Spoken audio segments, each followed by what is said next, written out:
Bienvenidos a los servicios informativos de esta su casa Televisión Ellín. Hoy es 11 de julio y comenzamos con el repaso diario a las noticias más destacadas. Julián Martínez Lizán ha tomado posesión como consejero de Agricultura, Ganadería y Desarrollo Rural de Castilla-La Mancha, prometiendo su cargo en el Palacio de Fuensalida. Juan Antonio Andújar será el concejal del Grupo Socialista que sustituya a Julián Martínez Lizán, que renuncia a su acta al ser incompatible con su nuevo cargo en el Gobierno regional. La Junta Local de Seguridad, para organizar el dispositivo especial para las fiestas de ISO, tiene un refuerzo de la Guardia Civil y Policía Local, así como controles para evitar conducir bajo los efectos del alcohol. Entrevistamos al número 1 en la lista al Congreso de los Diputados por la provincia de Albacete, Agustín Zamora, por sumar en las elecciones generales del 23 de julio. Y después de los servicios informativos aprenderemos más sobre la medicina del estilo de vida, que se basa en ayudar a las personas a mejorar su salud y su calidad de vida, aportando y manteniendo conductas saludables.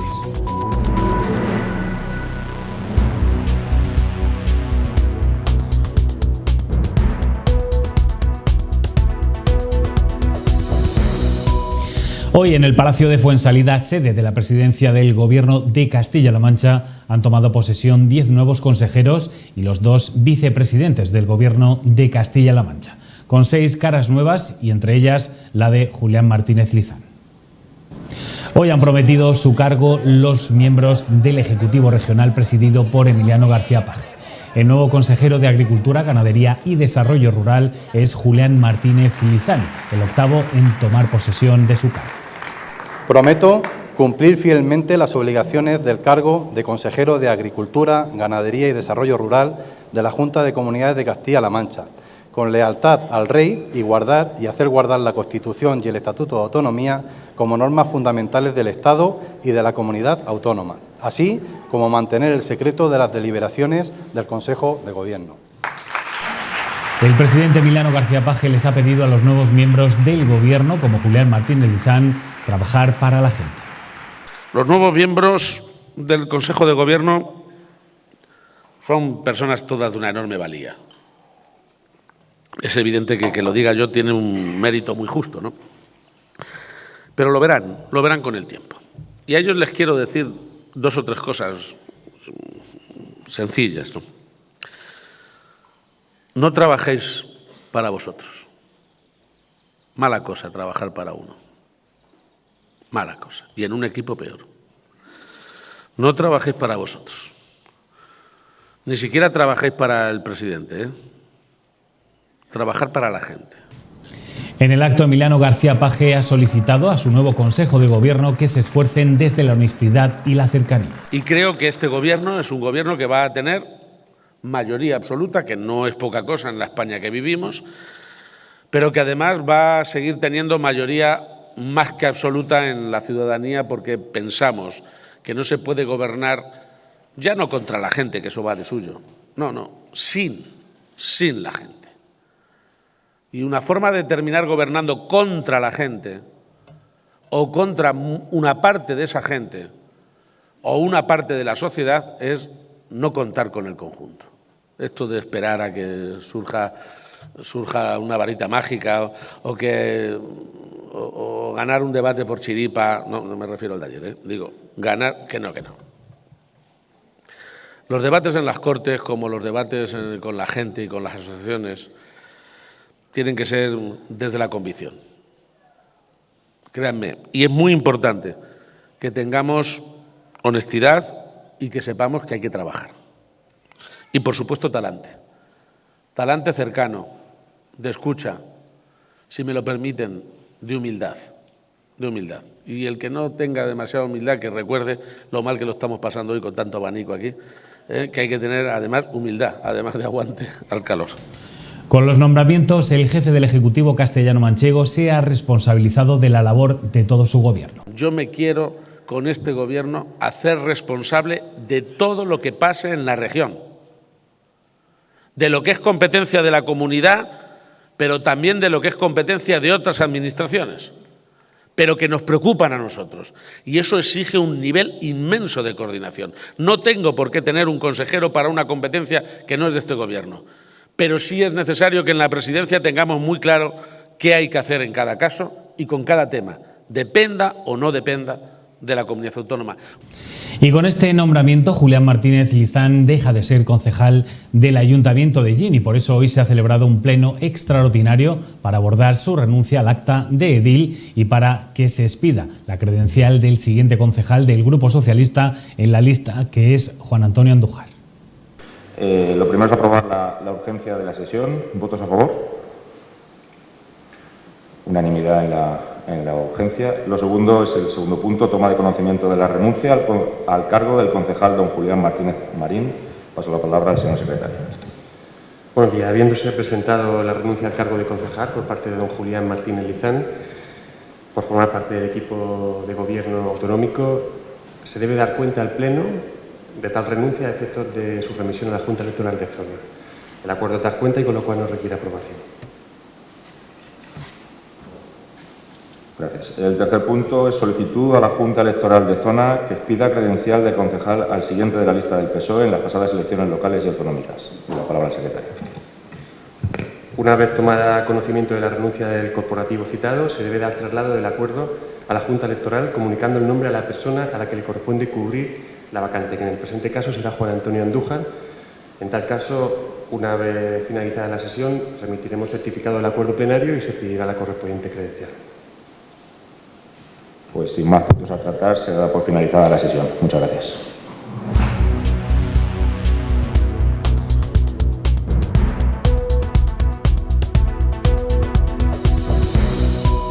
Y se elabora en Illín un plan de seguridad para las fiestas de ISO con refuerzo y vigilancia en el inicio de la cabalgata y con controles de alcoholemia para garantizar la seguridad vial. Las fiestas patronales de ISO comenzarán la semana que viene desde el miércoles 19 al martes 25.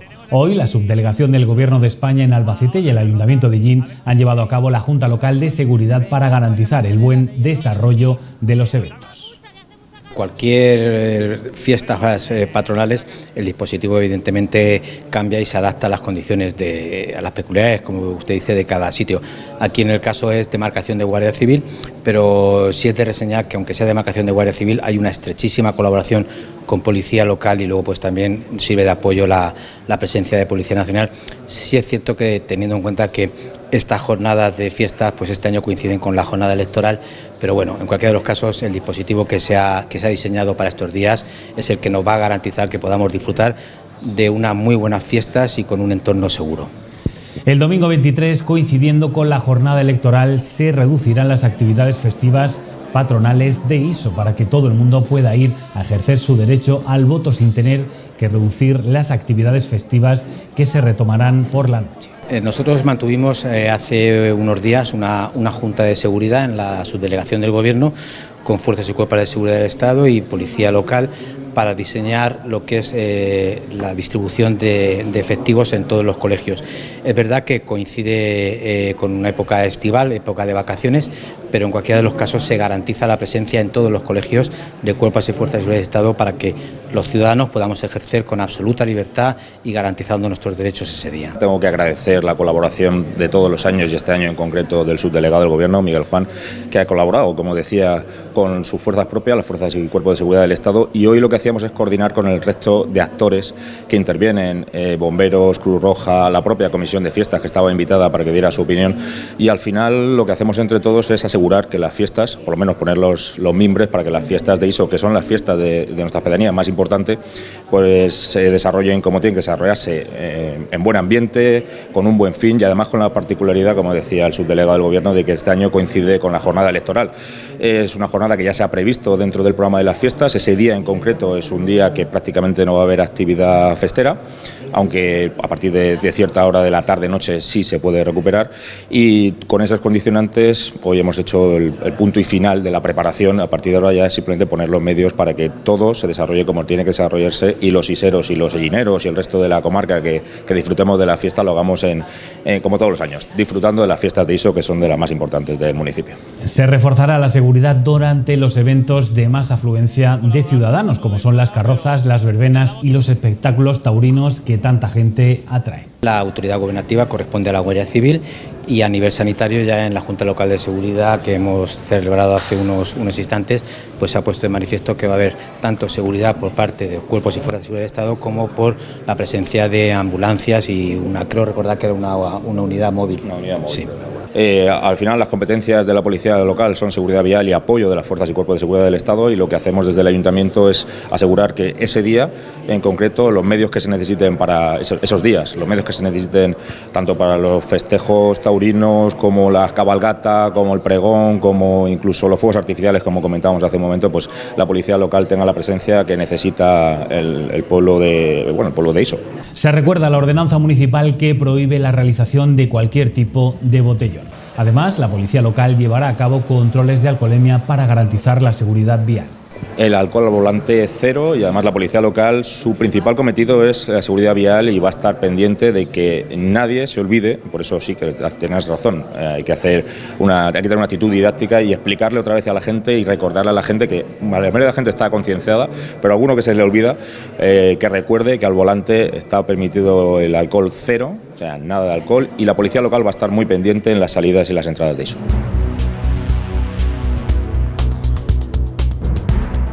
Y hasta mañana, hasta las 8 de la tarde, mantendremos la alerta por altas temperaturas, además de la alerta por riesgo de tormentas. Vamos a conocer la información para mañana miércoles gracias a la Agencia Estatal de Meteorología. Buenas noches. Durante la noche no tendremos tregua. Las temperaturas serán altas, se van a situar las mínimas entre los 23 y los 25 grados. Y mañana miércoles continuará el calor intenso con aviso naranja, riesgo importante de altas temperaturas en toda la provincia. Las temperaturas bajarán un poco en el noroeste de la provincia, sin embargo subirán un poco más en el sureste. Está previsto alcanzar los 44 grados en Tobarra, 43 en Ontur, Albatana y Ellín y 42 grados en Albacete y Fuente Álamo. Cielo poco nuboso despejado con nubes de evolución en el sureste. No se descarta calima en altura. Las temperaturas bajarán el jueves. Es una información de la Agencia Estatal de Meteorología.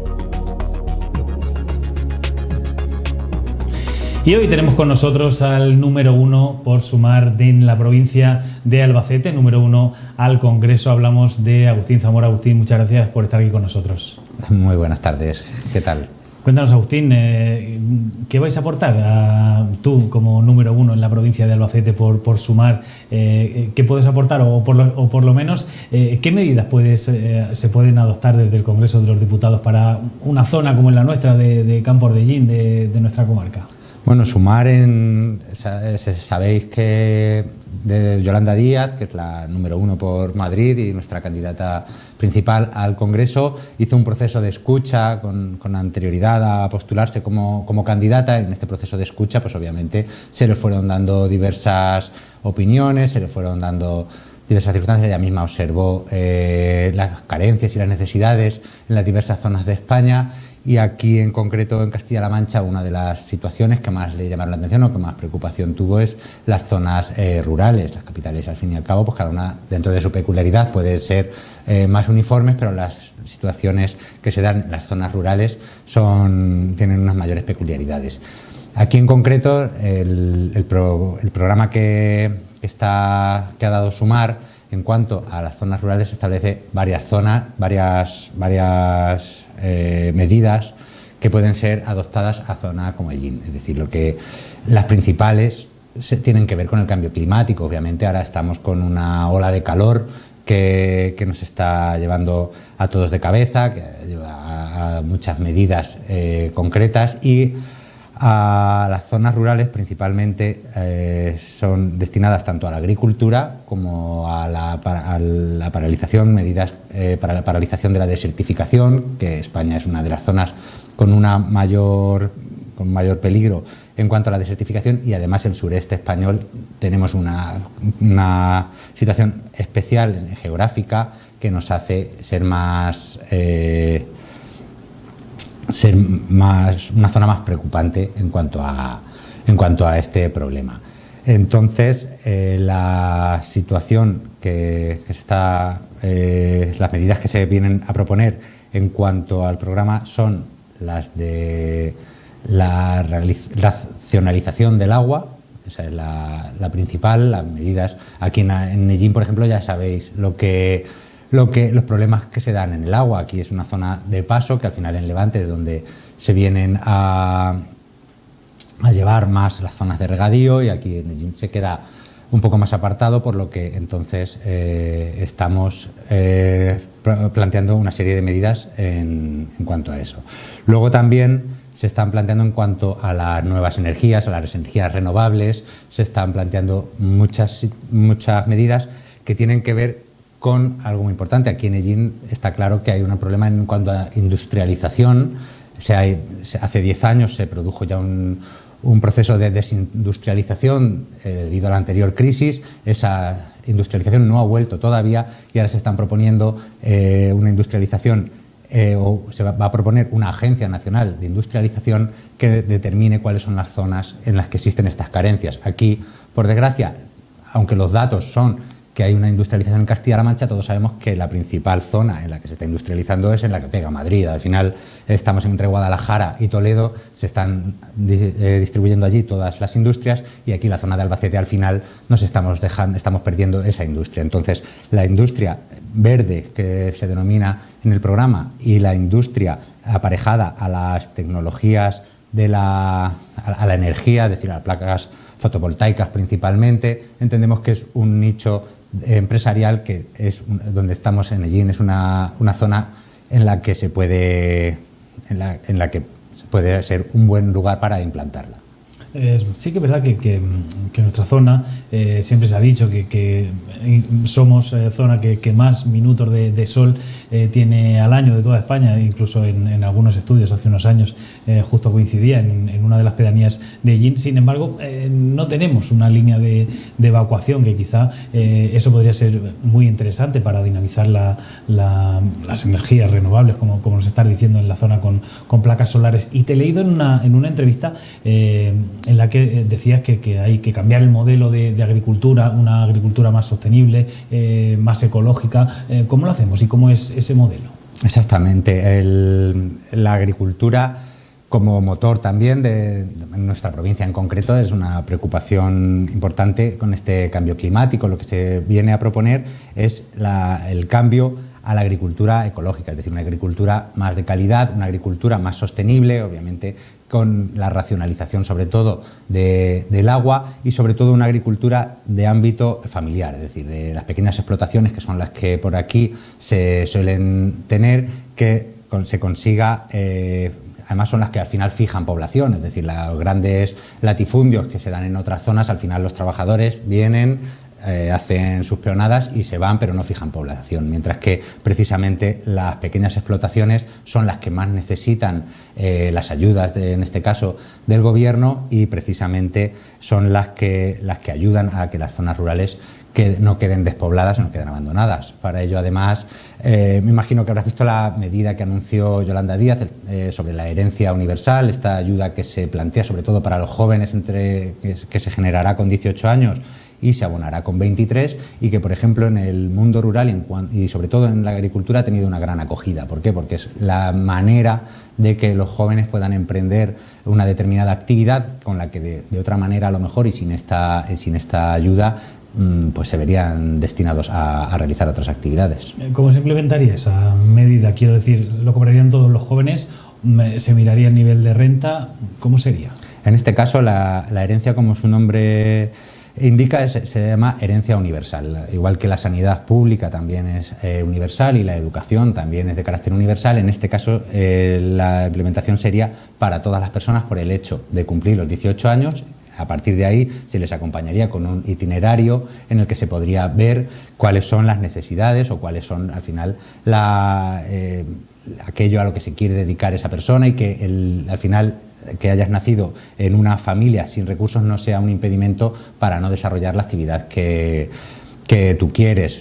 Es decir, puede ser que te sirva para montar un pequeño negocio, o puede ser que te sirva como colchón para prepararte una oposición. Hay oposiciones a cuerpos superiores que al final solamente aquellas familias que pueden mantener a una persona durante un determinado número de años estudiando una oposición, pues lo que esta medida pretende es que sea accesible a todas las familias independientemente del bolsillo que tengan tus padres.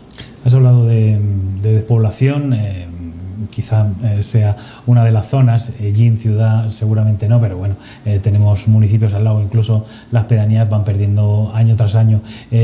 ¿Cómo podemos mejorar la estabilidad de nuestros habitantes en las zonas, aparte de agricultura, industria? Nos has hablado también un poco cómo fijamos población por medio del empleo, cómo hacemos que la gente por lo menos no se vaya de la zona.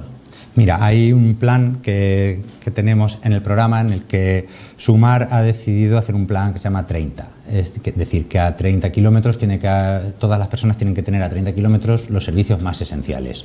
Para ello, lo que se intentará es, sobre todo, potenciar el transporte público. ¿Por qué? Además, este transporte público sería gratuito de lunes a viernes para que las personas que viven en núcleos rurales más pequeños pues tengan acceso al hospital, tengan acceso a las compras, tengan acceso a la universidad o a los estudios básicos sin tener que depender de si tienen o no vehículo, de tener que pagar un billete, y eso también entendemos que es importante porque la gente puede ir y volver en el día, no tiene que buscarse un alojamiento, no tiene que abandonar su localidad de origen para irse a una localidad más grande, sino que le proporcionaríamos un medio de transporte diario para ir y volver a su localidad de origen. Todo esto añadido a todas las medidas de las que hemos hablado antes, relativas a la agricultura o a las tecnologías medioambientales, serían la propuesta que sobre todo lleva a Sumar para mantener a la gente o a fijar a la gente en el pueblo, independientemente además del turismo, que es uno de los nichos ya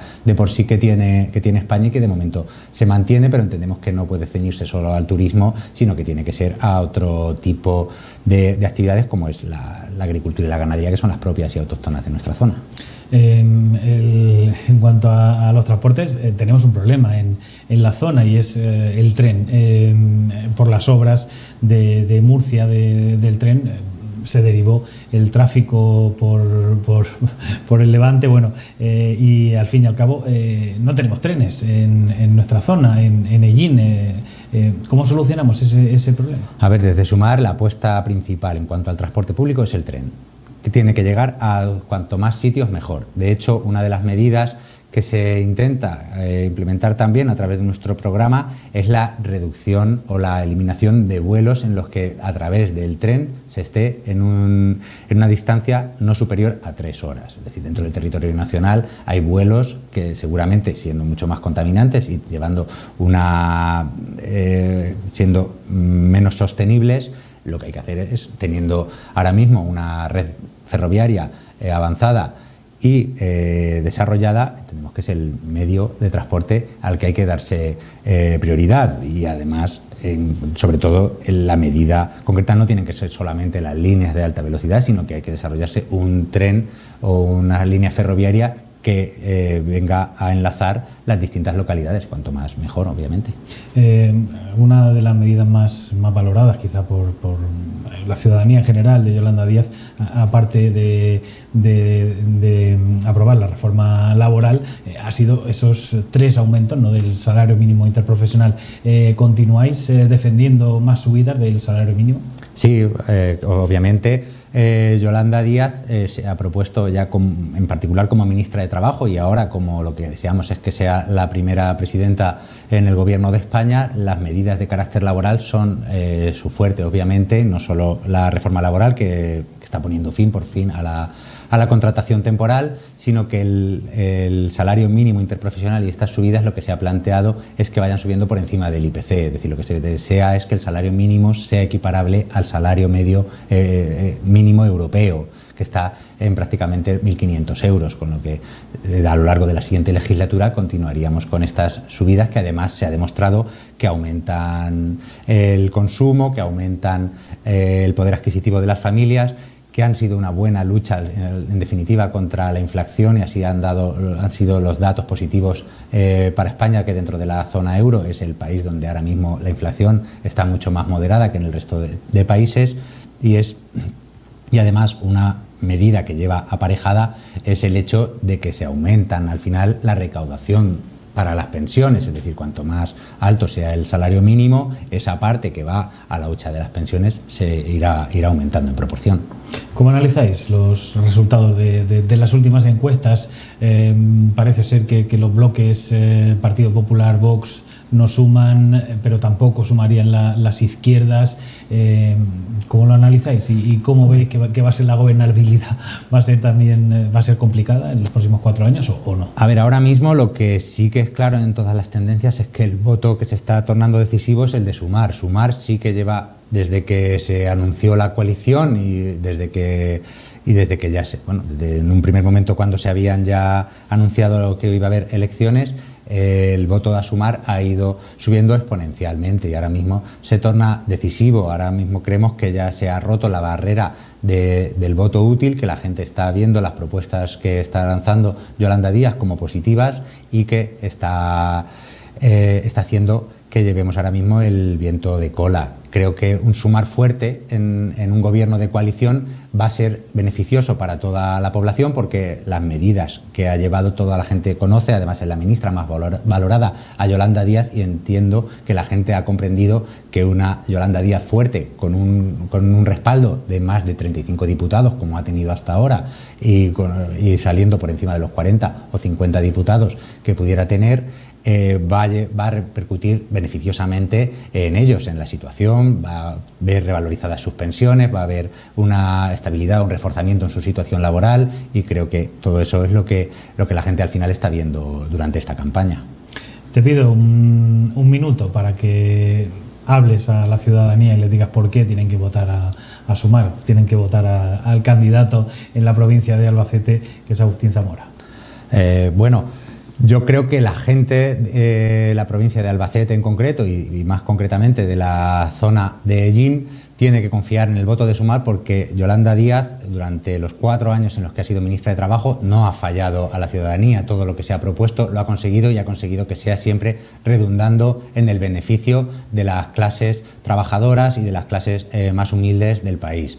Que además no solo ella ha conseguido estos logros, sino que el hecho de haber estado en el gobierno de coalición ha llevado a que otros ministerios hayan también empujado para que esto haya ido adelante. Como he dicho antes, las pensiones, aunque sea del Ministerio de Seguridad Social, han subido un 8,5%, porque ha habido un empuje en el gobierno que se llamaba Yolanda Díaz, y que ha conseguido convencer que se eliminara o que se desistiera de las propuestas que había antes para que subieran solamente un 0,25 y se haya subido a un 8,5%. Creo que Sumar da unas propuestas, ha dado la propuesta para la rebaja de la jornada laboral, para que pase en el año que viene a 37 horas y media, modificando el Estatuto de los Trabajadores, y en los próximos 4 años baje a 32, y creo que es la esperanza que mucha gente desea. Pues se acaba ese minuto que te daba. Muchas gracias por haber estado con nosotros y suerte en la campaña. Muchas gracias. Y a ustedes también, muchas gracias por haber estado con nosotros un día más aquí en los servicios informativos de Televisión Ellín. Gracias por su atención y que sean felices.